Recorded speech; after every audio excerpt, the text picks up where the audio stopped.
Luke, let's get into our part 2 of this episode and talk about the hometown boy, the Florida Gator great, Tim Tebow. Just your initial thoughts on Tim Tebow, I guess his sports career after the Florida Gators.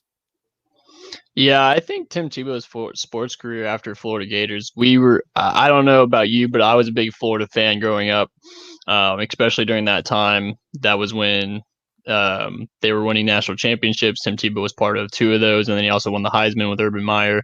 So it was great to be a Florida Gator during that time. After that, he went to the Broncos, and you look what happened when he went to the Broncos. I mean, they didn't start him.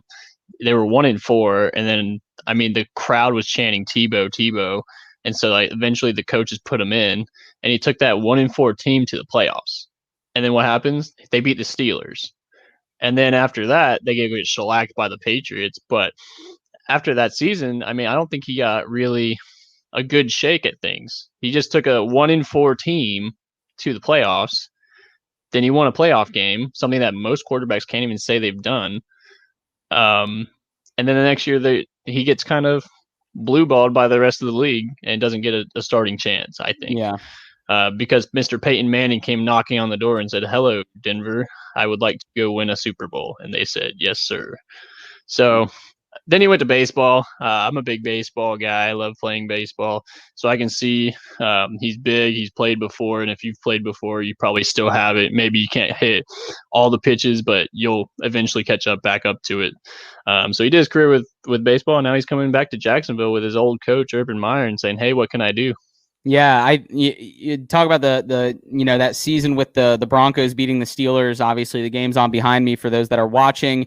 For those listening on Spotify or Apple, we have the highlights behind us. His only playoff victory in the NFL as a starting quarterback. Luke mentioned the heroic, resurgence of the Broncos when he stepped in. He had God on his side, obviously.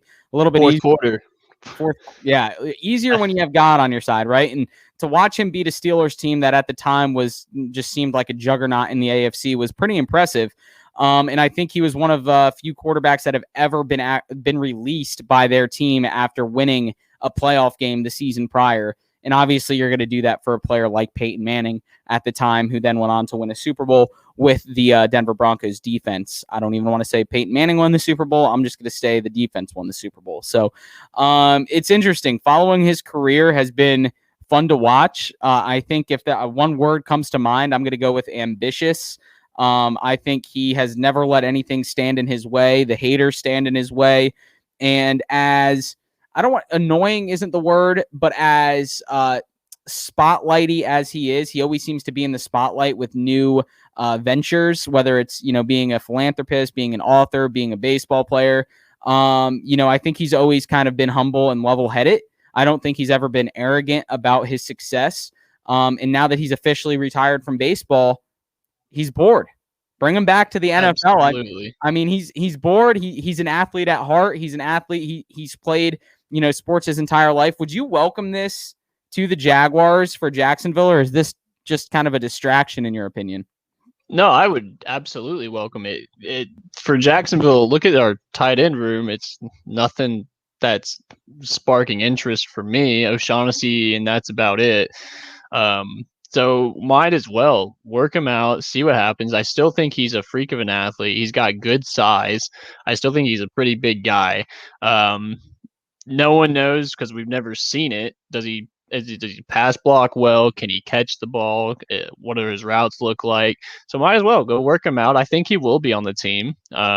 Just simply the fact he's an athlete and he's got great size, especially at the tight end position. I think it's pretty good.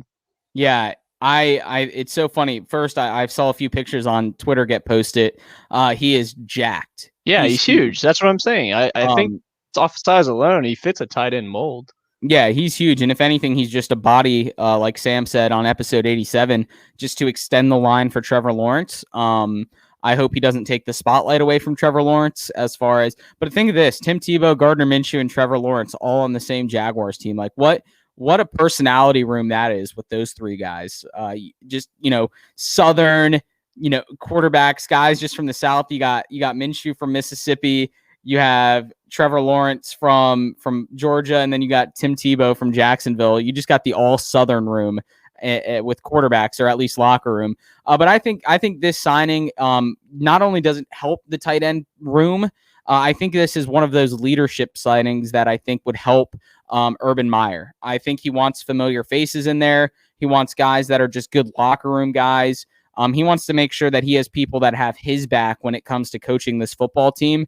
And Tim Tebow is one of those guys. Would Tim Tebow get 50 snaps a game on offense? Absolutely not. No, we would be looking at probably 8 to 10 snaps per game for Tim Tebow on offense. And unless we are just totally out of our minds and he's actually a fantastic tight end.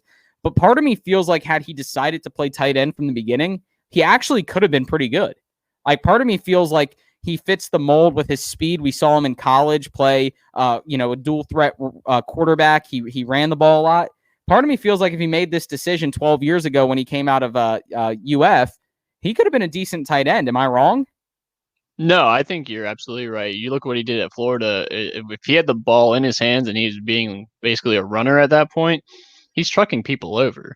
So if he has the ball in his hands and he can just go out there and be a runner, he was doing really well. Now his fault was his accuracy, minus the fourth quarter. That's when Jesus came down and gave him the powers.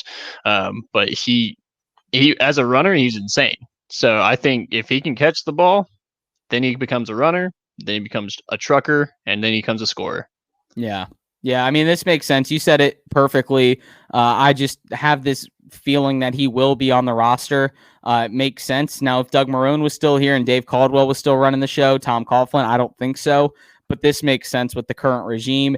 They draft Travis Etienne second in the first round. They draft, different weapons for Trevor Lawrence. It just kind of seems like Urban Meyer's having fun with these roster moves that he can make with his connections.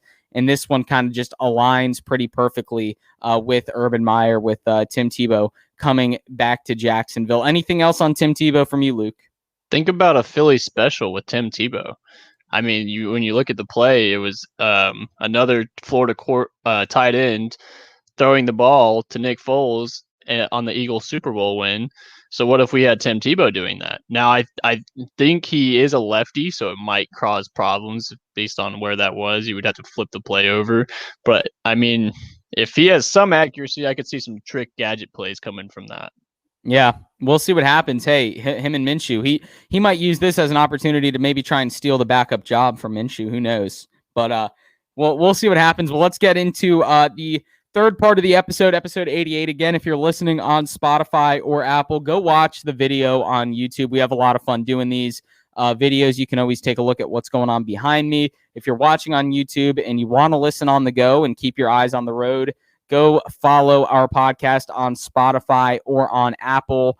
It's a great way to keep up with the show no matter where you're at. You might be traveling. Traveling's open back up. You might be on vacation. You might be at the gym doing yard work, anything. You can listen to us anywhere you go. Go listen to us on the go with Spotify, Apple, iHeart, Google, and so much more.